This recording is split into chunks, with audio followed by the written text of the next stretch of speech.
après le circuit européen qui devait le conduire notamment à Athènes, Londres, Paris et Nice.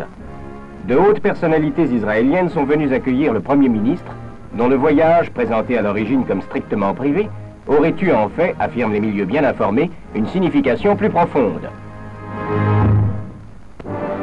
Le regrettable différend survenu entre Israël et la Jordanie quant à la prolongation de la route Beersheva-Eilat est en voie de recevoir un règlement pacifique.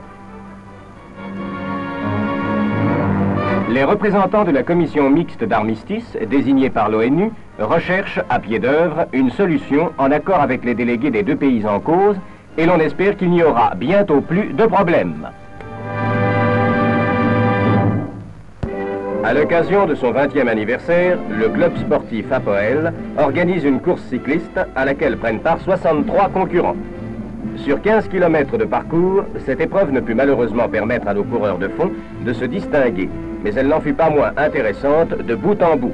Deux immigrants d'origine marocaine, les frères Samuel et David Benatar, y firent preuve notamment de qualités exceptionnelles, mais durent néanmoins céder la victoire à Itzhak Karmeli de Jérusalem.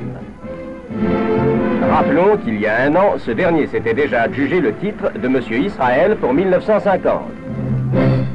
L'armée israélienne a été invitée à porter assistance aux immigrants dans toute la mesure de ses moyens, et c'est merveille de voir la sollicitude qu'elle apporte dans cette tâche.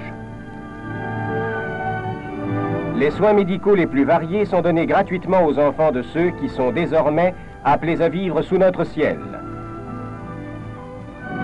Et il n'est pas jusqu'à l'éducation de ces déshérités qui ne soit prise en charge par nos compatriotes.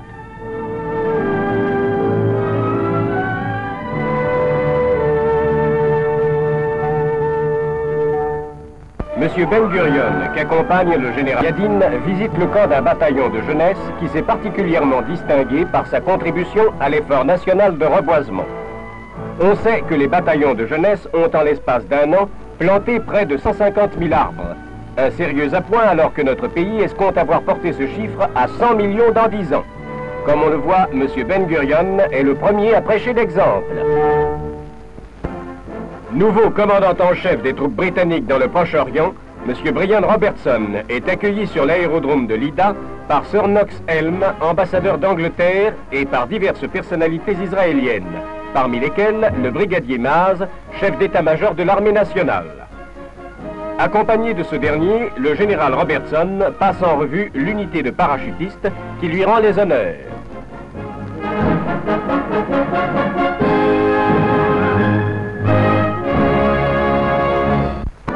Le nouvel ambassadeur des États-Unis, récemment accrédité auprès du gouvernement d'Israël, M. Davis, rencontre au ministère des Affaires étrangères M. Moshe Charette, appelé à paraffer avec lui l'accord américain d'aide aux pays économiquement faibles. Le même jour, le représentant du président Truman devait dire au docteur Weizmann lui-même sa joie d'avoir pu contribuer ainsi au resserrement des liens qui unissent notre pays à la grande République américaine. M. Ben Gurion, Premier ministre, rend visite aux formations féminines de l'armée israélienne et s'entretient cordialement avec les cadettes qu'il passe en revue.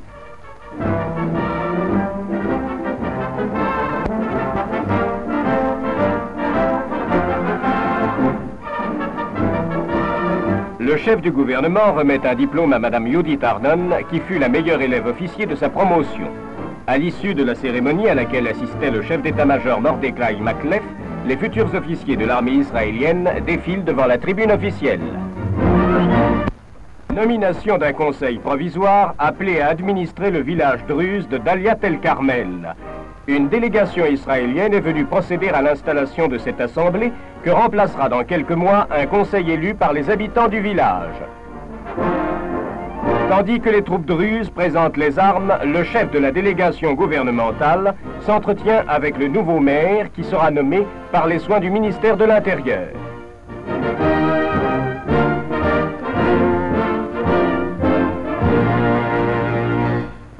Arrivée en Israël de M. et Mme Trikveli. Peu après son débarquement sur l'aérodrome de Lydda, le délégué de l'Organisation des Nations Unies visite un camp d'immigrants qui l'assure de sa sollicitude. M. Trinquevely est ensuite reçu officiellement par M. Ben Gurion, Premier ministre, et par M. Moshe Sharett, ministre des Affaires étrangères d'Israël. Inauguration du monument élevé à la mémoire de Mordechai Anilevitz, commandant du ghetto de Varsovie. Le monument est dévoilé par M. Meir Yahari, membre du MAPAM du Knesset, en présence de 10 000 personnes venues de tous les points d'Israël pour assister à cette émouvante cérémonie du souvenir.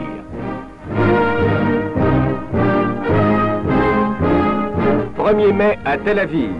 Un cortège de 30 000 personnes participe à cette fête placée sous le signe de l'effort industriel accompli par notre pays depuis sa libération. Les véhicules d'équipement lourd de Soleil-Bonnet ne sont pas les moins remarqués. Près de 10 000 membres d'organisations de jeunesse prêtaient leur concours à cette grandiose manifestation.